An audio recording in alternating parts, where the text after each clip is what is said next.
Greetings one and all, I'm Stippling, and we are currently seated in the confines of the Mocitorium, the best place for tips, tricks, and modifications to your official and custom CCBS creations. This is it, folks, the moment of truth, the moment you've all been waiting for. It is time to once and for all fix the Storm Beast.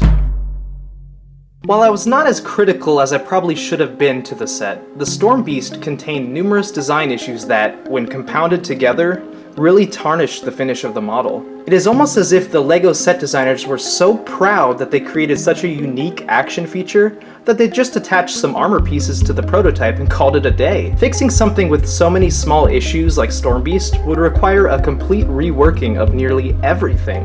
And that's exactly what we're gonna do. Let's start by reviewing my major gripes with this set and what would need to be fixed in order to satisfy my tastes, and hopefully yours.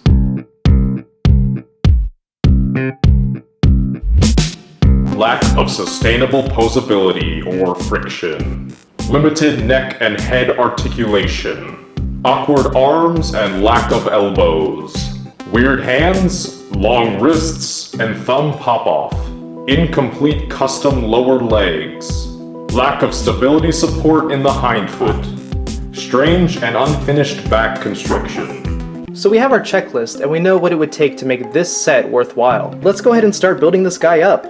We'll kick things off by looking at the core torso build of this customized version of Storm Beast. I'm not going to go through each part, you can clearly see them in the image here, but there are a total of 34 parts that comprise this section of the build.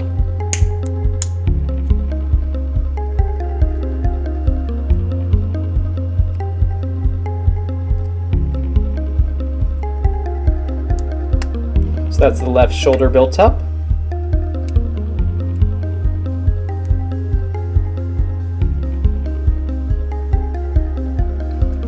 And that's the right shoulder built up.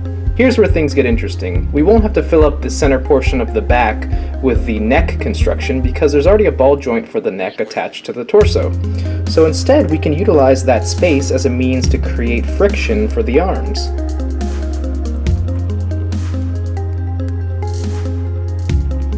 This strange little battery pack looking build is actually what we're going to use to create friction in the figure. They'll be connected to each of the shoulders at this juncture here, using that little nub of a stud, as well as one pin.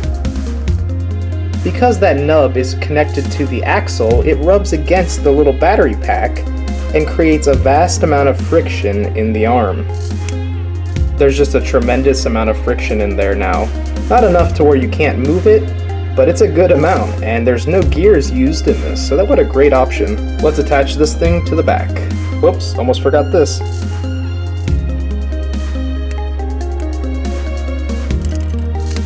With the core of the body complete, we will now turn our attention to the tail, which serves as a counterbalance to the arms on the torso. We'll build the tail in two halves. This first half is vastly different from the original build, while the second half is virtually the same. The first half here consists of 15 pieces.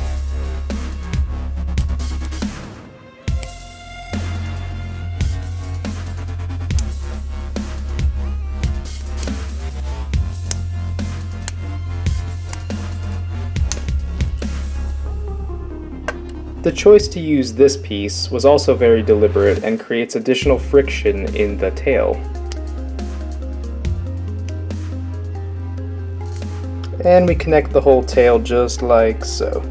See, there's a lot of friction in there as well now due to that high friction Technic element used. So let's just connect this Technic linkage.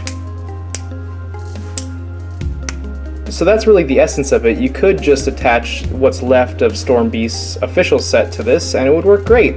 But we don't want to just build up a new torso, we want to build a new set. So let's go ahead and keep going and see what we've got left. As stated previously, the lower portion of the tail is identical to the original set, so we'll just go ahead and build that up real quick. This is 7 pieces for reference.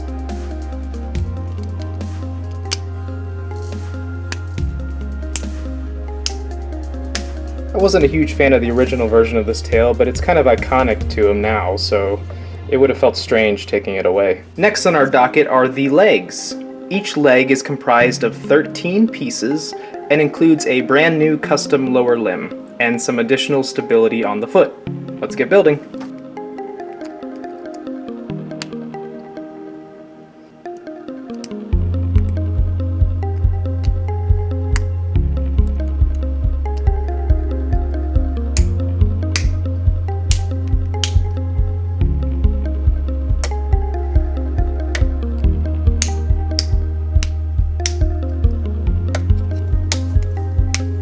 Legs done. These are the pieces required to build up the arms. Each arm consists of 10 pieces. Take note of the fact that there are 2 bones in each arm instead of 1.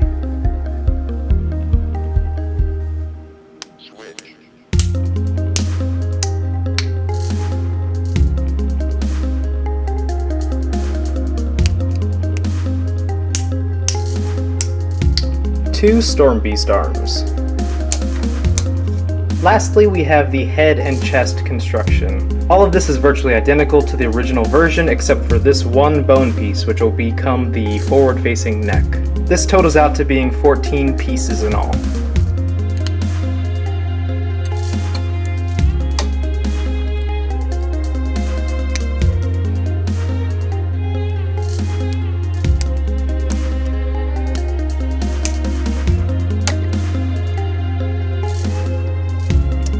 So it looks like he's all done. Let's go ahead and give him a spin. I believe that this design was an optimal way to correct all the problems the original set had. But let's go step by step through those problems again and see how things turned out. Lack of sustainable posability or friction. The original figure did not have the capacity to have its tail straight down and its arms straight out in front. Not only can this one do that, but it can essentially hold any pose you put him in. The amount of friction added still allows for the action feature to function and in no way limits the momentum you can gain by the arms rotating the tail. Because the increase in friction allows for limitless posability, I would say this problem is fixed.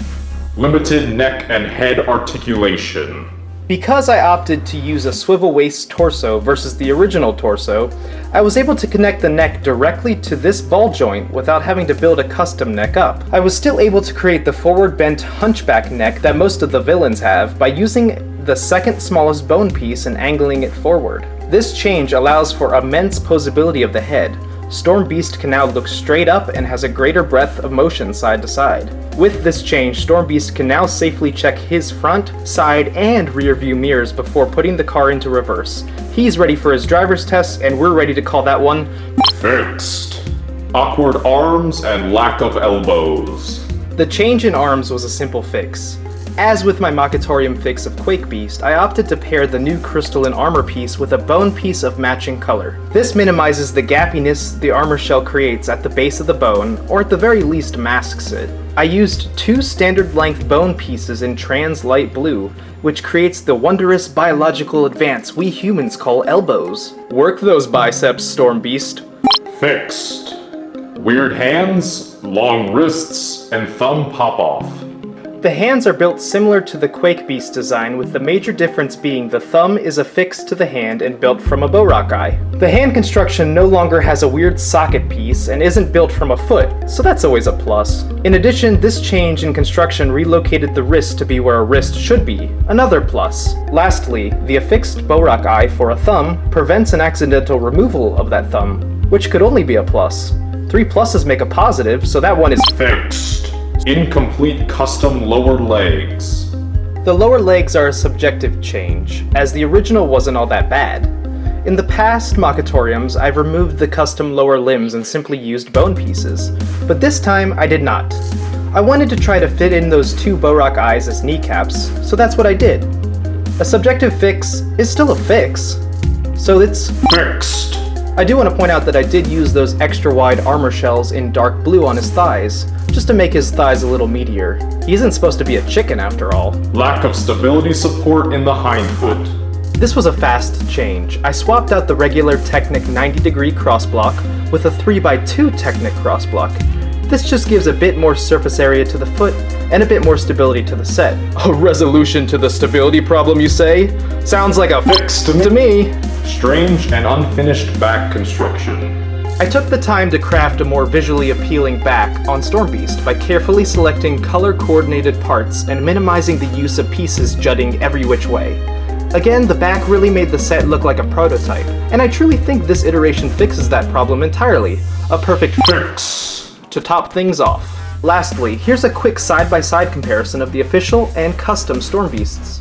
On our left is the official LEGO Stormbeast, while on our right we have my completely custom Stormbeast. The two mirror one another aesthetically, but as we've seen, they are packaged together very differently. The official set contains 109 pieces, while my custom version contains 116 pieces.